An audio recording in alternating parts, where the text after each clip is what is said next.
இன்னைக்கு என்ன பார்க்க போறேன்னா, I am actually the cultivation and big suit வாங்க பார்க்கலாம். அதுக்கு முன்னாடி சேனலை சப்ஸ்கிரைப் பண்ணாதுங்க, சப்ஸ்கிரைப் பண்ணிக்கோங்க. எபிக்கோட ஸ்டார்டிங்லே நிறுத்தி யோமஞ்சி, முதல்ல என்னோட குட்ஸை நீ எடுத்துக்கிட்ட, அதுக்கடுத்து இப்போ என்னைய தோக்கடிச்சு அவமானப்படுத்திக்கிட்டு இருக்க. இதுக்கெல்லாம் நான் உன்னை பழி வாங்கல. என் பேரு டீமன் கிங்கே இல்லடா. சரி சரி பாத்துக்கலாம் பாத்துக்கலாம். அவன் தப்பிச்சு போறியான். ஆமா அவன் தப்பிச்சுதான் போறியான். அவன் சாகுற அளவுக்கு சண்டை போடுவேன்னு நினைச்சேன். ஆனா இப்பயே தப்பிச்சு போயிருயானே. சில்வர் மூன் டீமன் கிங்கோட கியூ வந்து ரொம்பவே பவர்ஃபுல்லானது. அவனை நீங்க ரொம்ப தள்ளுனீங்கன்னா நீங்களே தோக்கடிக்கிற வாய்ப்பு வரும். பாத்துக்கங்க. நீ சொல்றதும் கரெக்ட் தான். ஆனா எக்ஸ்பர்ட் வந்து எனக்கு ஒரே ஒரு வேலையை தான் கொடுத்துருக்காரு. அதை நான் முடிச்சு ஆகணும். மின்யூன் கிளம்புவோம் அப்படின்னு சொல்லிட்டு அவங்களும் அங்க இருந்து பறந்து போறாங்க. அந்த கிழட்டு பையன் யோமஞ்சி வந்து ரொம்பவே ஒரு பெரிய முட்டாள். நான் ஈகிள் டீமன் 4000 வருஷமா டீமன் கிங்கா இருந்துகிட்டு இருக்கேன். அதோட ஒரு இம்மார்டல் ஆகும். என் கூட அந்த ஓல்டு மேன் கம்பேர் பண்ண முடியுமா? எனக்கு மட்டும் ஒரு சான்ஸ் கிடைக்கட்டும். அந்த லின் இம்மார்டல் போலியன ஒரே அழியா அழிச்சிடுறேன். என்னது அங்கேயும் பிளாக்கி தான் இருக்கு. பிளாக்கியும் டீமன் கிங்கும் ஒண்ணுக்கு ஒண்ணு ஃபேஸ் டு ஃபேஸ் பாத்துக்கிட்டு இருக்கு. இதுக்கு நான் போற வழியில நீ தொல்லை பண்ற. இங்க இருந்து நகர்ந்து போ. குட்டி டீமன், உன்னோட டீமன் பிள்ளை நீயே அழிச்சுக்க. நான் உன்னை ஒண்ணுமே பண்ண மாட்டேன் அப்படின்னு பிளாக்கிங் சொல்லுது. முயல்கள் வந்து இறந்து போயிருக்கிற கழுக தூக்கிட்டு போகும். அந்த மாதிரி ஒரு பழமொழியா நான் கேள்விப்பட்டிருக்கேன். ஆனா நான் இப்படி தப்பிக்கும் போது இந்த மாதிரி ஒரு நாய் வந்து என்னை வெறுப்பேத்துது. நாய்க்குட்டி, உனக்கு ஏதோ நல்ல நேரம் இருக்கு. அதனாலதான் இந்த டீமன் கிங் உன்னை ஒண்ணுமே செய்யாம போறேன். அதுவும் அங்க இருந்து கிளம்ப அது வாழையும் பிடிச்சிருக்குது. நீ ரொம்ப ரூடா நடந்துக்கிற. அங்கேயும் இந்த மின்னல் வெட்ட யாரா நீ? I am just an ordinary dog அப்படின்னு சொல்லிட்டு அந்த டீமனை முழுசு அழிச்சிருது. நம்ம ஹீரோ அதை தூரத்துல இருந்து பாக்குறியான். பிளாக்கி, இந்த வெதர்ல இந்த மாதிரி லைட்னிங்ல எதுக்கு வருது? இல்லையே பிளாக்கி, எங்க இருக்க? மாஸ்டர், அதை நீங்க பாத்தீங்களா? எங்க இருந்து வந்துச்சு அந்த டீமன் டாக்? ரொம்பவே டெரிஃபைங்கா இருக்கு. சில்வர் மூன் டீமன் கிங் வந்து அதுக்கு முன்னாடி வெறும் பூச்சி மாதிரி இருந்துச்சு. சரி, அந்த டாக் வரதுக்கு நம்ம இங்க இருந்து ஓடிடுவோம் அப்படின்னு அவங்க பேசிக்கிட்டே இருக்கும்போது பின்னாடியும் பிளாக்கி வந்துருது. அதை நீங்க பாத்தீங்க தானே? அவரும், கடவுளே எனக்கு காப்பாத்துக்க, நான் ஒரு நாய் பிரியன், எனக்கு டாக்ஸ் எல்லாம் ரொம்ப பிடிக்கும். மாஸ்டர், என்ன இப்படிலாம் பண்ணிக்கிட்டு இருக்கீங்க? சின்ன பொண்ணு, உனக்கு மரியாதை தெரியாதா? வா, என்னைய மாதிரி வந்து நீல் டவுன் பண்ணு. எனக்கு தெரியும் நீங்க மாஸ்டரோட ஃப்ரெண்ட்ஸ்னு. அவர் கொடுத்த ரூல் படி தானே நீங்க போயிட்டு இருக்கீங்க. என்ன மாஸ்டரா? இது எனக்கு கொஞ்சம் ஃபெமிலியரா இருக்கேன் இந்த டாக். ஓ ஆமா, இந்த டாக் வந்து மாஸ்டர் லீ தான் வளர்க்குறாரு. எங்களுக்கு தெரியும், அந்த ரூலை பத்தி எங்களுக்கு தெரியும். சரி, அப்பனா ஓகே, இதையும் நான் வச்சுக்கோங்க. நான் இங்க ஒரு சாதாரண டாக், அதனால இங்க இருக்கிற ஒரு சின்ன ஈகளை மட்டும் நான் பிடிச்சிட்டு வருவேன். அந்த மாதிரியே காட்டிக்கங்க. மாஸ்டரும், டாக் சொன்னா அது கரெக்ட் தான், நீங்க எது வேணா செய்யுங்க, நீங்க சீக்கிரமா புரிஞ்சுக்கிட்டீங்க அப்படின்னு பிளாக்கி சொல்லுது. அந்த இடத்துல ஒரு கை வருது. பிளாக்கி பிளாக்கி பிளாக்கி, நான் சொன்னேனே பிளாக்கி, மின்னல் வரும்போது ஹை ஏரியாக்கு போகாதுன்னு அப்படி சொல்லிட்டு அவனும் ஓடிக்கிட்டு இருக்கும்போது இவங்க 3 பேரும் இங்க சிரிச்சுக்கிட்டு இருக்காங்க. ஒருவேளை நீங்களா பிளாக்கிய காப்பாத்துறீங்களா மின்னல்ல இருந்து? ரொம்பவே தேங்க்ஸுங்க மாஸ்டர் லீ. இதுதான் என்னோட மாஸ்டர் யோமஞ்சி. ஓ தேங்க்யூ அங்கிள் யோ, நீங்க என்னோட டாக்க காப்பாத்திட்டீங்க. இல்ல மாஸ்டர் லீ, ரொம்பவே நன்றி. நம்பிக்கிறோம் பிளாக்கியை திரும்பி பார்க்க. அதுவும் பிளாக்கி, நீ தான் பிடிச்சியா? எவ்வளவு பெரிய ஈகிள், நீதான் பிடிச்சியா? Super Blackie. உண்மையிலே பார்த்தா அதுதான் இந்த பிளாக் டீமன் கிங். எப்பயுமே இந்த நேரத்துல ஒரு முட்டா பையங்க சுத்திக்கிட்டே இருப்பான். இன்னைக்கு வழக்கத்துக்கு மாறா அவன் இங்க இல்ல. அதனாலதான் நான் வேட்டைக்கு போனேன். ஆனா திடீர்னு மின்னல் வந்து பிளாக்கியோட தலையில வெட்டும் போது நான் அதை பார்த்தேன். அதனாலதான் என் இதயமே நின்றுச்சு. ரொம்பவே நன்றி பிளாக்கியை காப்பாத்தினதுக்கு. உங்களுக்கு எதுவும் ஆட்சேபம் இல்லைன்னா வீட்டுக்கு வரீங்களா? சில்வர் மூன் டீமன் கிங் வந்து இறந்தது மாஸ்டர் லீக்கு நல்லாவே தெரியும். சரி, இதுதான் என்னோட வாய்ப்பு. சாரி மிஸ்டர் லீ, உங்களை நான் தொந்தரவு பண்றதுக்கு. அப்படிலாம் இல்ல, எனக்கு தான் சந்தோஷம் அப்படின்னு சொல்லிட்டு இவங்களும் அவங்க வீட்டுக்கு போயிட்டு இருக்காங்க. கொஞ்ச நாளைக்கு முன்னாடி என்னோட டிசபிள் வந்து உங்களை பார்த்துட்டு வந்து என்கிட்ட சொன்னா. அன்னைக்கு இருந்து நான் உங்களை பார்க்கணும்னு நினைச்சுக்கிட்டே இருந்தேன். இன்னைக்கு தான் அதுக்கான வாய்ப்பு அமைஞ்சிச்சு. மாஸ்டர் யோ, நீங்க என்னைய ரொம்பவே ஃபிளாட் பண்றீங்க. என்கிட்ட அந்த அளவுக்கு ஃபெசாலிட்டியா எதுவுமே இல்ல. மாஸ்டர் லீ வந்து மோட்டால் மாதிரியே நடந்துக்கிறாரு. பரவாயில்ல, அவரோட ஐடென்டிட்டிய அவர் மறைக்கணும்னு நினைக்கிறாரு. நானும் அதுக்கு தகுந்த மாதிரி நடந்துக்கணும். ஏன்னா இதுதான் என்னோட சான்ஸ். மாஸ்டர் லீ, உங்களோட ஜேர்னி டு வெஸ்ட் கதை ஒரு மாஸ்டர் பீஸ். இந்த அளவுக்கு ஒரு அறிவு இருக்கிறவங்க அவங்களே தாழ்த்திக்க கூடாது. அதோட நீங்க நிறைய குரல் எழுதுறவங்க நான் கேள்விப்பட்டேன். அதை நான் என் கண்ணால நான் பார்க்கணும்னு நான் ரொம்பவே ஆசைப்படுறேன். மாஸ்டர், நான் இதுல ரொம்பவே சின்ன பையன். இதுல நீங்க தான் நிறையவே எனக்கு வழிகாட்டணும். சரி, நம்ம 2 பேரும் நல்லாவே கலந்து பேசிப்போம். உங்களுக்கு என்ன டவுட் வந்தாலும் என்கிட்ட கேட்கலாம். இது வந்து என்லைட்மெண்ட் பேம்பு தானே? இவர் வந்து என்லைட்மெண்ட் பேம்புவை யூஸ் பண்ணி ஏரோவோ செஞ்சிருக்காரு. அதோட பவு வேற. ஐயோ முடியல. மாயூன், நீ முன்னாடி என்ன சொன்ன? மாஸ்டர் லீ தூக்கி போடுற குப்பை என்லைட்மெண்ட் பேம்பு தானே சொன்னேன். அப்ப என்னால நம்ப முடியல. ஆனா இப்ப என்னால புரிஞ்சுக்க முடியுது. எனக்கு வேற வழியே இல்ல. இதை நான் நம்பிதான் ஆகணும். நான் ரொம்பவே ஆசைப்படுறேன் மாஸ்டர் லீ தூக்கி போடுற குப்பையை எடுக்க. அங்கிள் யோ, நீங்க நல்லா தானே இருக்கீங்க? இல்ல மாஸ்டர் உங்களை பார்த்ததுல ரொம்பவே எக்ஸைட்டா இருக்காரு. வேற ஒண்ணும் இல்ல. பிரதர் ஈகிள், நீங்க வந்து இந்த மாதிரி ஒரு ஆள்கையில சாகிறதுக்கு ரொம்பவே கொடுத்து வச்சிருக்கணும். டாய், நாங்க வந்துட்டோம் அப்படின்னு நம்ம ஹீரோ கூப்பிட. இன்னைக்கு என்ன பிடிச்சிட்டு வந்திருக்கீங்க மாஸ்டர்? இந்த பாரு. என்னடா இது? என்னது சில்வர் மூன் டீமன் கிங்கா? இதுக்கெல்லாம் காரணம் பிளாக்கி தான். அவனை பாராட்டு பாப்போம். ஓ அப்படியா? அவளும் தலையில தடவி கொடுத்துட்டு, என்னாச்சு? நான் சும்மா அந்த பக்கம் போனேன். அப்போதான் இந்த டீமன் வந்துச்சு. ரொம்ப முனையா பேச்சா போட்டேன். சரி, சரி. மாஸ்டருக்கு டவுட் வராம பாத்துக்க. என்னாச்சு டாயி? இதுல உனக்கு சந்தோஷம் இல்லையா? அப்படிலாம் இல்ல. இவ்ளோ பெரிய மவுண்ட்ல நான் இப்ப தான் பாக்குறேன். அதனால கொஞ்சம் சர்ப்ரைஸ் ஆயிட்டேன். வேற ஒண்ணும் இல்ல. இந்த மீட்ட பாத்தாவே ரொம்பவே நல்லா இருக்குன்னு தோணுது. இதனால நீங்க சமைச்சே ஆகணும். நான் போய் சமைக்கிறேன். இவங்க 2 பேரும் இத பாத்துட்டு, என்னது சில்வர் மூன் டீமன் கிங்னா சாப்பிட போறாங்களா? மாஸ்டர் லீ, மின்யுன் என்ட்ட முன்னாடியே சொன்னா. உங்களுக்கு ஜெல்லி மாரி ஒரு உணவு வகை ரொம்பவே பிடிக்கும்னு. அதனால நான் உங்களுக்கு இத விசேஷமா கொண்டு வந்திருக்கேன். ஓ! அப்படியா? ஆனா இது கொஞ்சம் பெருசா இருக்கும். இந்த இடம் பத்தாதே. இத கொஞ்சம் கிளீன் பண்ண முடியுமா? இதெல்லாம் எனக்கு ஈஸி ஜாப். அங்கிள் யோ! இது போதுமா? அப்படின்னு சொல்லிட்டு நம்ம ஹீரோவும் அந்த இடத்தெல்லாம் தோண்டி வச்சிருக்கான். அதுலயும் எலிக்ஸர்லாம் இருக்கு. என்னது எலிக்ஸரவே தோண்டிட்டாரா? இது போதும் அப்படின்னு சொல்லிட்டு அவரும் அந்த ஐஸ் கட்டிய எடுத்துட்டு வராரு. ஓ! இது ரொம்பவே நல்லா இருக்கு. நான் வந்து என்ன நினைச்சேன்னா, நீங்க ஜெல்லி மேக் பண்ற மிஷின் தான் எடுத்துட்டு வருவீங்கன்னு. இது என்னது? இது வந்து ஐஸ் பிளாக். இந்த ஐஸ் பிளாக்ல இருந்து ஜெல்லி வந்து வடியும். இது ஜுவான் மலையிலிருந்து வருது. துரதிர்ஷ்டமா ஒரு ஜெல்லிய செய்ய 10 வருஷம் கிட்ட ஆகும் ஜுவான் மலைக்கு. என்ன சொன்னீங்க? அப்படின்னு சொல்லிக்கிட்டு இருக்கும்போது நம்ம ஹீரோவுக்கும் நெறைய ஜெல்லி கிடைச்சுக்கிட்டு இருக்கு. என்ன?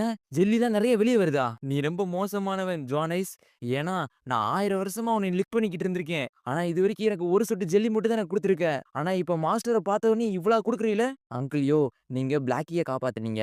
அதுக்கடுத்து இந்த ஜெல்லி மவுண்டன குடுத்துருக்கீங்க. இதுக்கு கைமாறா நான் என்ன செய்ய போறேன்னு எனக்கே தெரியல. நான் இப்ப ஒரு மோர்டல் மாரி. என்னால எதுவுமே தர முடியாது. ஏன்னா, நானே இங்க விவசாயம் தான் பண்ணிக்கிட்டு இருக்கேன். உங்களுக்கு ஆனா வேற என்னாச்சும் வேணும்னா என்கிட்ட கேளுங்க. இது கன்ஃபார்ம் டெஸ்ட் தான். நம்மளோட நம்பிக்கைய அவரு பெறணும்னு நெனைக்கிறாரு. நான் இப்ப எதனாச்சும் வேணாம்னு பொய் சொன்னேன்னா, அவரு கண்டுபிடிச்சுருவாரு. டைரக்ட்டா நான் அத கேட்டேன்னா, என்னைய ஒரு கிரீடி பெர்சன் வேற நெனைச்சுப்பாரு.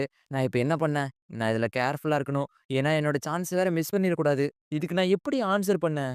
உண்மையாவே, மாஸ்டர் லீ, இந்த ஓல்டு மேன் கிட்ட ஒரு ஜிதார் இருந்துச்சு. அது ரொம்ப வருஷத்துக்கு முன்னாடி ரிப்பேரும் ஆயிருந்துச்சு. ஆனா, நீங்க மன்யூன்ட்ட குடுத்துவிட்ட என்லைட்மென்ட் பேம்பூவால நான் அத சரி பண்ணிட்டேன். நீங்க அந்த மாரி ஒரு பொருள் செய்யும்போது, நான் இந்த மாரி சின்ன சின்ன விஷயம் செஞ்சு தான் ஆகணும். இதெல்லாம் ஒண்ணும் பெரிய விஷயம் கிடையாது. என்லைட்மென்ட் பேம்பூவா? ஆமா, போன வட்டம் மன்யூன் வரும்போது குடுத்து விட்டேனே! அதுதானே!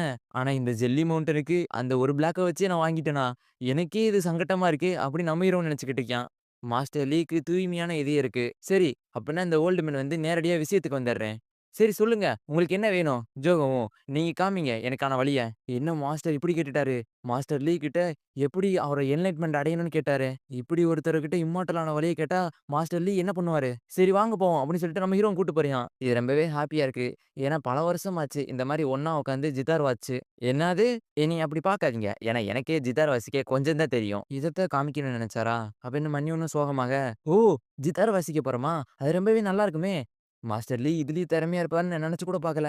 நம்ம 2 பேரும் ஒண்ணா வாசிப்போமா? இல்ல வேணாம். ஏன்னா நான் ஒரு மோர்டல். நான் சாதாரணமா வாசிப்பேன். இவங்கலாம் கல்டிவேட்டர்ஸ். இவங்க அவங்களோட இன்டர்னல் எனர்ஜிய வச்சு வாசிப்பாங்க. அங்கிள் ஜோ, நீங்க ஃபர்ஸ்ட் வாசிங்க. நான் வந்து உங்களோட பாட்ட கேட்கணும்னு நெனைக்கிறேன். நான் வாசிக்கணும்னு நெனைக்கிறீங்க. ஓகே. அப்படின்னு சொல்லிட்டு அவங்களும் ஜிதார தொட, இது வந்து இந்த ஃபீலிங் வந்து மாஸ்டர் லீயோட ஜிதார்லேருந்து தான் வருது. என்ன மாரி ஃபீலிங் இது? அப்படின்னு சொல்லிட்டு அவரு ஒரு கதைய மனசுக்குள்ளேயே நெனச்சு பார்க்குறாரு. இது வந்து ஒரு பியூட்டி இன்னொரு பியூட்டிய பார்க்குற மாரி ஒரு கதைய எனக்கு ஞாபகப்படுத்துது. ஒரு நாள் ரொம்பவே அழகின்னு அவனே நெனச்சுக்கிற ஒரு பொண்ணு. அவ பேரு டாங்ஸி. டவுனுக்குள்ள என்டர் ஆகி ஒரு உண்மையான அழகிய பார்த்தா. அப்ப அவளுக்கு இருந்த கோவம், வலி, ஈகோ எல்லாமே காணாம போச்சு. என்னோட ஜித்தார கம்பேர் பண்ணும்போது, மாஸ்டர் லீவோட ஜித்தார் வந்து ரொம்பவே பயங்கரமா இருக்கு. இத உண்மையிலேயே ஃபயர்வுட்ன்னு அவரு சொல்லிக்கிட்டு இருக்காரே! இதுக்கெல்லாம் வாய்ப்பே கிடையாது. மாஸ்டர் லீ, உண்மையிலேயே இத நான் வாசிக்கவா? ம், ம். வாசிச்சே தான் நீங்க ஆகணும். சரி, இனி நம்ம ஒண்ணும் பண்ண முடியாது. அப்படின்னு சொல்லிட்டு அவரும் வாசிக்க ஆரம்பிக்கும்போதே, அவருக்கும் வாயில ரத்தம் வருது. மாஸ்டர், ஒண்ணும் பிரச்சனை கிடையாது. இந்த ஜித்தார் வந்து ரொம்பவே லெவல் அதிகமா இருக்கு. அதனால நான் வாசிக்கும்போது கொஞ்சம் கஷ்டமா தான் இருக்கும். ஆனா பரவால்ல. நம்ம ஹீரோவும், அங்கிள் யோ! பரவால்லையா? அவரும் வாசிக்க ஸ்டார்ட் பண்றாரு. அத ஸ்டார்ட் பண்ணோனே அங்க இருக்கிற எல்லா ஃபீலிங்கும் மாறிருது. இது என்ன இது? ரொம்பவே நல்லா இருக்கே! அப்படின்னு சொல்லிட்டு எல்லாருமே பார்த்துக்கிட்டு இருக்காங்க. நான் ரொம்ப வருஷமா அந்த ஜித்தார வாச்சுக்கிட்டே இருக்கேன். ஆனா இந்த மாரி இதுக்கு முன்னாடி நான் அனுபவிச்சது கிடையாது. இந்த டைம் லைன்ல நான் எத பத்தியும் கவலைப்பட போறது கிடையாது. என்னதான் மாஸ்டரோட நடத்தை வந்து ரொம்பவே கேவலமா இருந்தாலும், அவர் ஜித்தார் வாசிக்கிறதுல ரொம்பவே நல்லா வாசிக்கிறாரு. நான் இன்னைக்கு புது விஷயத்த நெறையாவே கத்துக்கிட்டேன். பரவால்ல. ரொம்பவே நல்லா தான் வாசிக்கிறாரு. அந்த சிஸ்டம் இருந்துச்சுன்னா, இந்நேரத்துக்கு ஒரு வாட்ச் லெவலுக்கு லெவல் 8 குடுத்துருக்கும். நம்ம ஹீரோவும் அது கேட்டுக்கிட்டே இருக்கும்போது, இந்த ஜித்தாரோட சவுண்ட் எனக்கு அந்த சிஸ்டத்த தான் ஞாபகப்படுத்துது. ஏன்னா, அந்த சிஸ்டம் எனக்கு நெறையாவே கத்துக் குடுத்துருக்கு. ஈவன் 10 வருஷம் நான் பயிற்சி எடுத்து செஞ்சு லெவல் 10க்கு போனா கூட, கடைசியில என்னைய ரூக்கி மாதிரி தான் நடத்தும். என்னைய வலிக்க வலிக்க பிராக்டிஸ் பண்ண வச்சு, அது ரொம்பவே கொடுமைப்படுத்துனது தான் எனக்கு ஞாபகம் வருது. அவரும் அத ப்ளே பண்ணி முடிச்சுட்டு, மாஸ்டர் லீ எப்படி இருந்துச்சு? நல்லாவே இருந்துச்சு. இத நம்ம வார்த்தைகளால விவரிக்கவே முடியாது. நானும் அதே மாரி ஒண்ணு ப்ளே பண்ணி பார்க்குறேன். அதுல உங்களுக்கு புரிஞ்சிரும். சரி, சரி. நீங்க வாசிங்க அப்படின்னு சொல்லிட்டு அவங்களும் 2 பேரும் உட்காந்துடுறாங்க. அங்கிள் யோ வந்து ஜித்தார ரொம்பவே லவ் பண்றாரு. அவருக்கு ஏத்த மாரி நான் வாட்ச் ஆகணும். அவர நான் டிசப்பாயின்ட்மென்ட் பண்ணக்கூடாது. என்ன நடக்க போகுது? நம்ம ஹீரோவும் வாசிக்க ஸ்டார்ட் பண்ண உடனேயே, "ஓ! இவர் வாசிக்க ஸ்டார்ட் பண்ணிட்டாரே!" அப்படின்னு சொல்லி இவங்க சாதாரணமா பார்க்குறாங்க. அதுக்கடுத்து அவனும் கோரஸ் எடுக்க, அந்த இடத்துல வாயெல்லாம் கிழியுது. "என்ன நிறுத்திட்டாரா? எதுக்கு நிறுத்துனாரு? அப்படின்னு சொல்லிட்டு அவங்களும் பார்த்துட்டு இருக்கும்போதே, அது என்னது மாஸ்டர் லீக்கு பின்னாடி இருக்கு? அப்படின்னு சொல்லும்போது பெரிய ஒரு சிலை மாரி ஏதோ இருக்கு. இவங்களும் பேட்டில் கிரவுண்ட்ல தான் இருக்காங்க. என்னது பேட்டில் கிரவுண்டா? இது வந்து தாயோயிஸ்ட் ரிலிம். அதாவது பேட்டில்க்காகவே ஆரம்பிச்ச ரிலிம். ஆனா, இந்த மாரி ஒரு இன்டென்ஸ் பேட்டில் நம்ம வேர்ல்டுல உண்மையிலேயே எக்ஸிஸ்ட் ஆயிருச்சா? அங்கேயும் ஒரு ஸ்கெலிட்டன் நீட் வந்து ஒரு கில்லிங் இன்டென்ட்டோடயே நின்னுகிட்டு இருக்கான். மாஸ்டர் வாங்க இங்கிருந்து ஓடிருவோம். இல்ல வேணாம். இந்த தாயோயிஸ்ட் ஃப்ளோ வந்து உனக்கும் எனக்கும் அப்பாற்பட்டது. நம்ம இங்க நடக்கிறத பார்க்கிறத தவிர வேற வழியே இல்ல. அப்படின்னு சொல்லிக்கிட்டு இருக்கும்போதே அந்த ஸ்கெலிட்டன் மாஸ்டரும் நம்ம யோவ வந்து அட்டாக் பண்ணிருது. நம்ம திரும்பி வந்துட்டோம். அப்படின்னு இவங்களும் பார்த்துக்கிட்டு இருக்கும்போது அந்த யார்டுல இருந்த செடி எல்லாமே பயங்கரமா வளர்ந்திருக்கு. இந்த யார்டுல இருந்த செடிக்கு எல்லாத்துக்கும் இவ்ளோ கல்டிவேஷன் லெவல் இருக்குன்னு நான் நெனச்சு கூட பார்க்கல. இந்த ஜித்தாரோட பேட்டில பார்த்த உடனேயே அதுங்க எல்லாமே முழிச்சுக்கிச்சு. அதோட பழைய ஸ்டேஜ்க்கு எல்லாமே போயிருச்சு. மாஸ்டர் லீ வந்து எனக்கு ஒப்பீனியன் குடுக்க மாட்டாருன்னு இல்ல. அவரோட ஸ்கில்லுக்கும் எனக்கும் ரொம்ப தூரத்துல இருக்கு. நான் நல்லா வாட்சேன்னு நெனச்சேன். ஆனா அவர் கூட நான் கம்பேர் பண்ணும்போது ஒண்ணுமே இல்ல. இங்க இருக்கிற எந்த செடிய எடுத்துக்கிட்டாலும் அது சில்வர் மூன் டெமன கொல்ற அளவுக்கு பயங்கர பவர்ஃபுல்லா தான் இருக்கு. மாஸ்டர் நீங்க ஷாக் ஆயிட்டீங்க தானே? ஆமா, அது கரெக்ட்டு தான். மாஸ்டர் லீ வந்து ஒரு இம்மார்டல். இல்ல. மாஸ்டர் லீ வந்து ஒரு இம்மார்டலுக்கும் மேல. நான் இந்த 3000 வருஷ கல்டிவேஷன்ல இதுதான் என்னோட ஃபேட். மாஸ்டர் லீய பார்க்கணும்னு. நான் வாட்ச் முடிச்சுட்டேன். என்னோட ஜிதார் ஸ்கில்ல என்ன நெனைக்கிறீங்க? ஓ! நம்மகிட்ட கேட்கிறாரா? நம்ம இதுக்கு அவருக்கு என்ன ஒப்பீனியன் குடுக்க? இது உண்மையிலேயே தாயோயிஸ்ட் ரிலிமவே காட்டிருச்சு. அப்ப இது ரொம்பவே பயங்கர பவர்ஃபுல்லா தான் இருக்கும். அவரும் எந்திரிச்சு நின்னுட்டு, மாஸ்டர் லீ நீங்க எனக்கு இத கத்துக் குடுத்ததுக்கு ரொம்பவே நன்றி. ஏன்னா இதனால பயன்பட போறது நாங்க மட்டும் தான். இல்ல. நான் ரொம்ப வருஷமா ஜிதார வாசிக்கவே இல்ல. ஏதனாச்சும் உங்கள காயப்படுத்திருச்சா? அப்படிலாம் கிடையாது. இதோட பேர் என்னது? ஆம்புஷ் டென்சைடு. என்னது ஆம்புஷ் டென்சைடா? அப்ப இந்த செடிக்குள்ளலாம் எக்கச்சக்க டீமன் தான் இருக்கும் போல. அது விட்டா நம்மளவே போட்டு தள்ளிரும். நல்ல வேளை நம்ம எதுவுமே ரூடா பேசல. இல்லைன்னா நம்மள போட்டு தள்ளிட்டு போயிருப்பானுங்க. மாஸ்டர் லீ உங்களோட பாட்டு வந்து ரொம்பவே நல்லா இருந்துச்சு. உங்கள சுப்பீரியர் சொல்றத தவிர வேற வார்த்தையே கிடைக்கல எனக்கு. அங்கிள் யோ! நீங்க என்னைய ரொம்பவே ஃப்ளாட் பண்றீங்க. எனக்கு ரொம்பவே எம்பாரஸா இருக்கு. ஏன்னா நான் ஜெல்லி மேக்கிங் மிஷின் வாங்கியிருக்கேன். அதுக்கு பதிலா உங்ககிட்ட ஃபயர் வுட்ட மட்டும் தான் குடுத்தேன். அதனால இந்த சாங்குக்கான நோட்ட நான் எழுதி குடுக்குறேன். அத நீங்க வச்சுக்கங்க. இந்நேரம் என்கிட்ட குடுக்குறாரா? என்னோட 3000 வருஷம் வேஸ்ட்டா போகல. அப்படின்னு சொல்லிட்டு அவரும் கத்துறாரு. பவுலியன் மாஸ்டர் வந்து வெளிய வரப்போறாரா? உண்மையாவா? ஆமா. அதனால தான் செயின்டஸ் 3 நாளா அந்த கதவ பாதுகாத்துக்கிட்டே இருக்காங்க. அந்த லைட்ட பாருங்கடா. அது வந்து பிரேக் த்ரூ பண்ணிட்டாருன்னு அர்த்தம் தான். சரி, அந்த டைம் வந்துருச்சு. உங்களோட மானம் எல்லாத்தையும் அப்பாவுக்கு கொஞ்சம் அனுப்புங்க. ஏன்னா, அப்பா பிரேக் த்ரூ பண்ணா அது ஹெல்ப்ஃபுல்லா இருக்கும். எங்களுக்கு புரிஞ்சுச்சு. அப்படின்னு சொல்லிட்டு எல்லாரும் அவங்களோட மானம்லருந்து கொஞ்சம் கொஞ்சம் அனுப்பிச்சுக்கிட்டு இருக்காங்க. செயின்டிஸும் அவங்களோட மானம் அனுப்பிச்சுக்கிட்டு இருக்காங்க. சரி, இது முடிஞ்சிருமா? இது இப்போ முடிஞ்சிருமா? அப்படின்னு சொல்லிட்டு அவங்க எல்லாரும் பார்த்துக்கிட்டே இருக்காங்க. அங்கே ஒரு மாடு மாரியுது. அது கத்தி உள்ள போயிருது. என்ன நடக்க போகுது? அப்பா, அப்பா நீங்க வந்துட்டீங்களா? என்கிட்ட வராத. அப்படின்னு ஒரு வாய்ஸ் கேட்குது. அப்பா, நான் பிரேக் த்ரூ அப்ப கிரிட்டிக்கல் மொமெண்ட்க்கு போயிட்டேன். இப்ப நான் ஃபெயில் ஆனாலும் ஆனது இத. இதோட விளைவுகள நம்மளால கணிக்க கூட முடியாது. அதனால எனக்கு 2, 3 மூலிகைகள் இதனால தேவைப்படுது. அத போய் நம்மளோட ட்ரெஷர் பவுலியன்லேருந்து எடுத்துட்டு வா. அப்படின்னு அவரும் சொல்றாரு.